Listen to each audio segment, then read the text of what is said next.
മാമ്പഴക്കാലം കഴിയുന്നതിന് മുന്നേ മാമ്പഴ പുളിശ്ശേരി ഉണ്ടാക്കാമെന്ന് വെച്ചു. ഞാനും പിള്ളേരും കൂടെ പറമ്പിലോട്ട് പോയി. അവിടെ ചെന്നപ്പോൾ കുറച്ച് മാങ്ങ താഴെ വീണ് കിടപ്പുണ്ട് കേട്ടോ.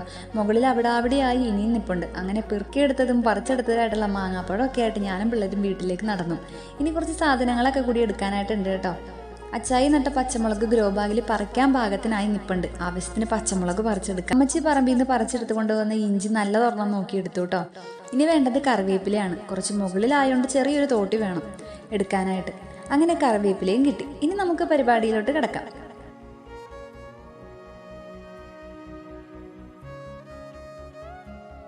മാങ്ങാപ്പഴം കഴുകി തൊലിയൊക്കെ കളഞ്ഞെടുത്തു. ചട്ടിയിലോട്ടിട്ട് കൊടുക്കാം. ഇഞ്ചി നീളത്തിൽ അരിഞ്ഞതുകൂടെ ചേർത്ത് കൊടുക്കാം. എരിക്ക് ആവശ്യത്തിന് പച്ചമുളക് ചേർക്കാം. ആവശ്യത്തിന് ഉപ്പ് ചേർക്കാം. കുറച്ച് മഞ്ഞൾപ്പൊടി, കറിവേപ്പില, വേവാൻ ആവശ്യത്തിന് വെള്ളം കൂടെ ഒഴിച്ചു കൊടുക്കാം. എല്ലാം കൂടെ നല്ലതുപോലെ മിക്സ് ചെയ്ത് കൊടുത്തിട്ട് അടുപ്പിലോട്ട് വെക്കാം. വിറകടുപ്പിലാണ് കേട്ടോ കറി വെക്കണത്. അരപ്പിന് ആവശ്യത്തിനുള്ള തേങ്ങ ചിരവിയതിലോട്ട് കുറച്ച് വെളുത്തുള്ളി, മഞ്ഞൾപ്പൊടി, ജീരകം ചേർത്ത് വെണ്ണ പോലെ നന്നായിട്ട് അരച്ചെടുക്കണം. മാങ്ങയൊക്കെ വെന്ത് വരുമ്പോഴത്തേക്കും അരപ്പ് ചേർക്കാം. നല്ല കട്ട തൈരാണ് കേട്ടോ എടുത്തേക്കണത്. അത് മിക്സിയുടെ ജാറിലൊന്ന് ചെറുതായിട്ട് അടിച്ചെടുത്തതാണ്. ചേർത്ത് കൊടുക്കാം.